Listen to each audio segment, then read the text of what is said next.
Hello, everyone, and welcome to part 2 of this Healthy Communication and Conflict Resolution workshop. Once again, my name is Fatima, and I am a Family Resource Specialist for Latina Republic.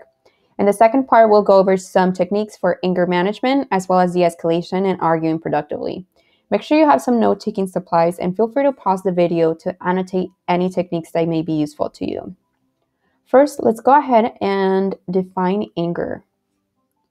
Anger can be defined as a strong feeling of annoyance, displeasure, or hostility. It is a normal feeling that we all experience. Anger can be a good thing. If it's excessive, it can result in negative physical and mental outcomes. It can create interpersonal problems, and anger is always directed at someone, even if it is yourself. Let's understand what it means for anger to serve as a secondary emotion and what this may look like. Anger can occur after feelings of hurt, rejection, or threat. Anger never occurs by itself and can be used to mask the feelings of pain as a substitute emotion. Anger-triggering thoughts also accompany anger. This picture shows the anger iceberg. What you see from the surface can be misleading, and most of the iceberg is hidden under the water. So at the top of the iceberg, you have anger. At the bottom and underneath the iceberg and underwater, you have a range of emotions hidden under the surface usually. These emotions can vary from embarrassment, hurt, disrespect, stress, loneliness, worry, and so on. So anger is what we often see on the surface, perhaps because it makes us feel less vulnerable to feel angry than some other emotion. So how can we manage anger? First, understanding anger can help us convey our message. Are we angry because we feel disappointed? How would you react to anger to convey this message? If your reaction is to explode when you feel angry, then your message has no chance at being conveyed. Let's talk about some of the negative effects of anger and some management tools. Understanding these effects can make us aware of why it is important that we manage our anger if it occurs too often. As number one, our physical health. Constant anger makes it more susceptible to heart disease, diabetes, high blood pressure, and a weak immune system. When it comes to mental health, it takes a lot of mental energy to be angry so often. It can make you think more negatively. So if we think back to part 1 where we talked about attributions, our constant feelings of anger may be playing a role in why we perceive our partners and their actions more negatively. In relationships, explosive anger demonstrations can cause lasting scars in those you love. It might make it hard to trust and feel comfortable around you. Now, controlling and managing your anger. If you have a hard time managing your anger, it may feel as if you have no control over how you react. Learning to suppress your anger or not getting angry at all is not the goal here.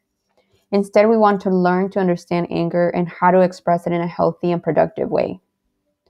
We'll learn about challenging thoughts, exploring anger, awareness, and cooling down.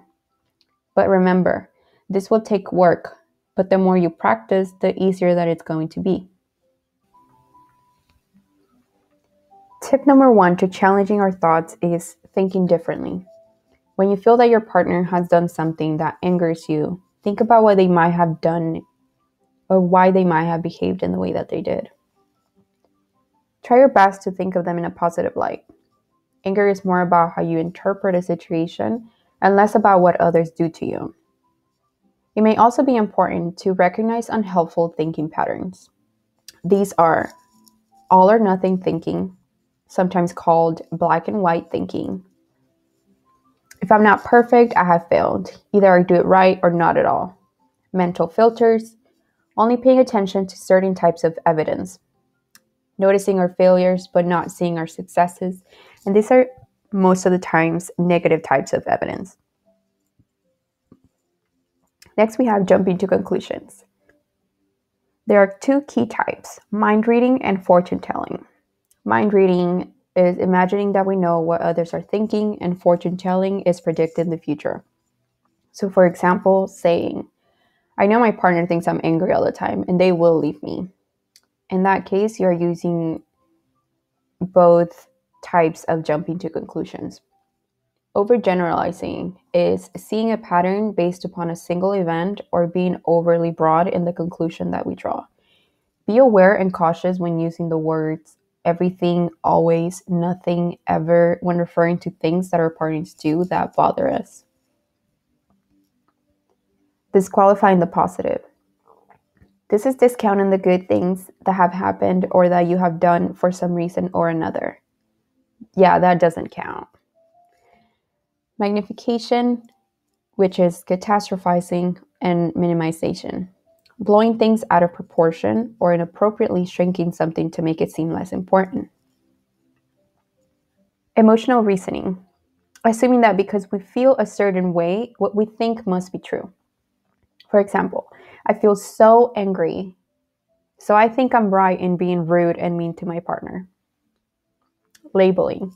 This means assigning labels to ourselves or other people. Remember that words do matter, and labeling others and ourselves may attribute negative characteristics to who we are as people. Using critical words like should, must, or ought can make us feel guilty or like we have already failed. If we apply shoulds to the other people, the result is usually frustration. So let's be wary of using shoulds to our partners. For example, well, you should have known not to do this. You should have known this would make me upset. Personalization. Blaming yourself or taking responsibility for something that wasn't completely your fault. Conversely, blaming other people for something that was your fault. After recognizing an unhelpful thinking pattern, jot down all of the evidence that you can find to make this thought true or not. And ask yourself, what is the evidence that this thought is true? Is there a different, more positive way to think about the situation? When you make a comparison, what do you have the most of? Evidence that supports or counteracts your initial thought? Are you attributing negative and unfair traits to your partner in this situation? Tip number 2, exploring feelings of anger. So what's really behind your feelings? Sometimes big, heated arguments happen over small things. If you sit back and try to remember the reasons why you've argued with a partner in the past, do you notice that you can't even remember the reason why an argument started or it began over something considered dumb and small? For example, you get angry at your partner because they ate without you. Taking some time away from the argument and asking yourself, what am I really angry about, can be really helpful. Are we masking other feelings? Is anger masking anxiety? Did we learn anger from our families? And are the symptoms of underlying health problems showing up through our anger? Let's practice this exercise. So think about a moment when you were angry and then write the answer to the following questions. Now, this doesn't have to be something major. The first question is, what was the situation making you angry? What is the unmet need or want? This need can be material, but sometimes can also be a feeling like feeling secure or respected. Number 3, what other emotion could have been triggered by this unmet need? What is the other emotion you were feeling? So let's use our previous example to demonstrate how we would do this. So your partner went to eat or bought food without you. That has made you upset. So then you would say, what was the situation making you angry? My partner got food without me. How inconsiderate. What is the unmet need or want? I want to feel like I'm being considered.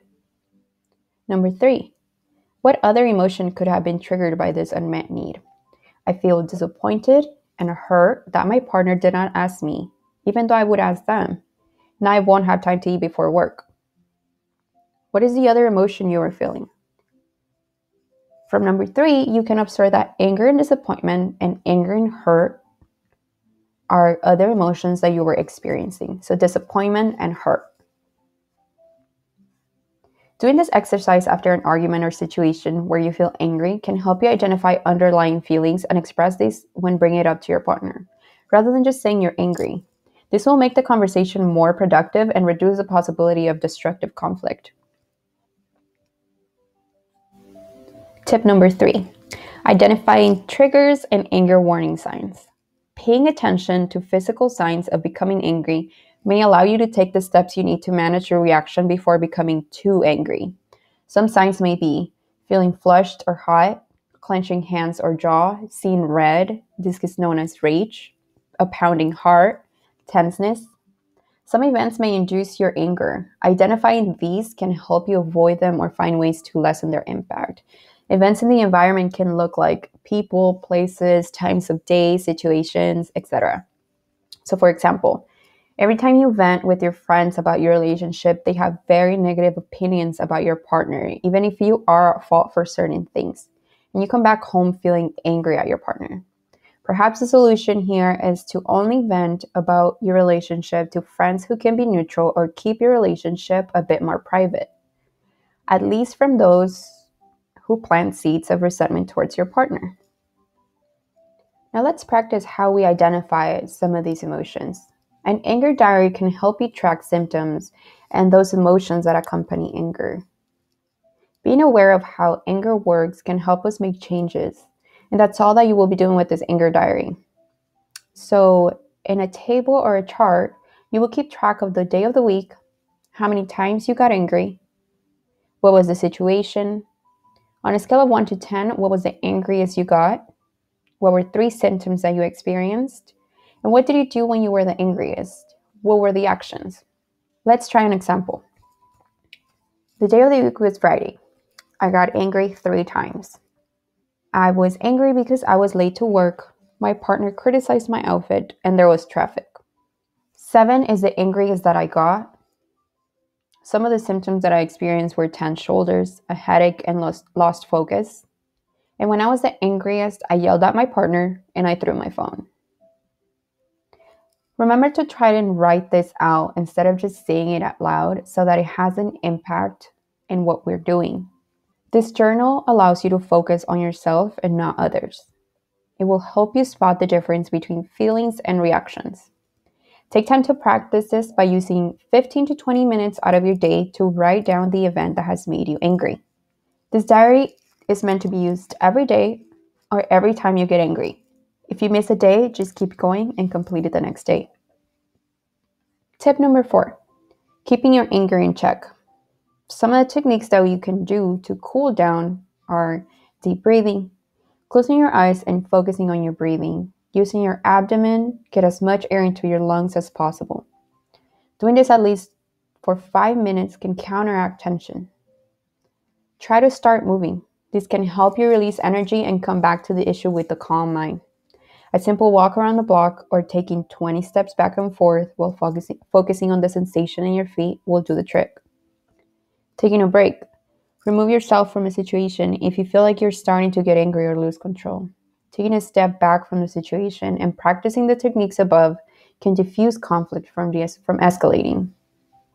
Remember, when taking a break, it is best to communicate and verbally express that you may need a break or a minute from the situation. But if you're really angry, you may not be able to do this initially. What's important is that you stay consistent in trying, and it may be helpful that you let your partner know when things are good, that when you're angry, verbalizing the need for space may not be possible. This will allow for your partner to understand that you feel angry and you may need the space, and it may avoid things from escalating if you just walk out of a situation. Next, let's explore some de-escalation techniques for conflict and ways in which we can argue better. Arguing productively can also be seen as fighting fair. When you feel upset, remember that the relationship is the priority, and if you fight unfairly in order to express your needs, it can break down trust and respect. The moment you fight unfair, your chances of getting your message conveyed decrease, and escalation of conflict is very likely to occur. Some examples of unfair fighting can include sarcasm, name-calling, defensiveness, withdrawal, and violating boundaries. Previously, we learned that conflict is inevitable and our needs are worth expressing. Using the following techniques will allow you to strengthen your relationship by managing conflict in a positive way. Remember, not every single technique will feel like a good fit, and it may require several tries to remain consistent. If you feel too upset to implement them, You can always take 5 and come back when the situation is calm. First, I messages or I statements are an effective way in which we can communicate our feelings about how our partner's behaviors affect us. By using these, we avoid blame and focus on our feelings. Usually, you messages create defensiveness and increase conflict. You statements can also imply fault. When we use you statements to get what we need or communicate what we feel, we can unfortunately create that defensiveness. We also place the responsibility for how we feel on the other person. I statements make us feel more vulnerable, and it can be hard to adjust to feeling this way. It is easier to come off angry and place blame than it is to accept difficult emotions that we are responsible for. First, you would say, I feel. And this is the way that an I statement is structured. So, number 1, I feel. You would state your feelings while taking responsibility for them. When you state the behavior that caused the feeling and the behavior that is a problem. Number 3, because. The reasons for the feelings and what it is about this behavior that you don't like. Number 4 would be, I would really like if. You can offer a solution or compromise. Now, I statements still carry risk in that we may be asking for what we want, but the other person is still free to say no. An example of how we would use an I statement is, I feel sad and insecure when you're late to our dates because I want to spend more time with you. I would really like if we found a time that worked best for us. This is going to do a way better job than saying you always have something negative to say or you're always late. These are common errors that can easily take place when attempting to incorporate I statements. For example, insert in that or like, I feel that you, or I feel like you. These two examples are expressions of thought or opinion and not feelings. They are often followed by a you. For example, I feel like you don't care about me, or I feel that you're very uninterested in me. I feel should always be followed by an emotion like disappointed, sad, hurt. I feel hurt that you didn't consider my feelings. It is important that we find a balance in expressing our feelings and not only bring up our negative ones. Expressing when the other person makes us feel happy, excited, loved, etc. is just as important as the negative ones. So accentuating negative feelings is another common error.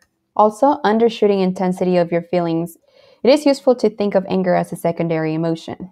This is again using anger to mask what we really feel and not understanding how intense or underlying feelings actually are in a particular situation. So how do we become active listeners? The goal of active listening is to pay attention to our partner, their words, and their feelings. By doing this, we convey the message, you are important to me, and we encourage them to continue sharing their feelings. Often, we focus on the response we will give or jump to conclusions, turning off our ability to hear the actual message intended from our partners. The speaker-listener technique can help you stay cool in an argument. It provides the opportunity for both partners to be validated and understood. When we respond too quickly without really understanding what is being said, we increase the likelihood for conflict to become destructive. For this exercise, you will use an object as the floor. The floor is going to be the object you choose. This can be the remote, a coin, anything that you can hold in your hand. Whoever is holding this object is the only person speaking. This technique consists of the following rules. Number 1, the speaker has the floor. Number 2, you share the floor. Don't go on and on. Be reminded that your partner will only be able to remember so much of what you said. Number 3, there is no problem solving. This exercise is only meant to help you listen to all parts of the problem. And these are rules for the speaker. You speak for yourself and there is no mind reading. This would be a good time to use I statements and describe what your own thoughts and feelings are. Number 5, stop and let the listener paraphrase. The goal here is to be understood. If the listener is not correct in their interpretation, politely correct them until you both have the same meaning of what you just said. The rules for the listener. Paraphrase what you hear and focus on the message. Don't counter or discredit the message.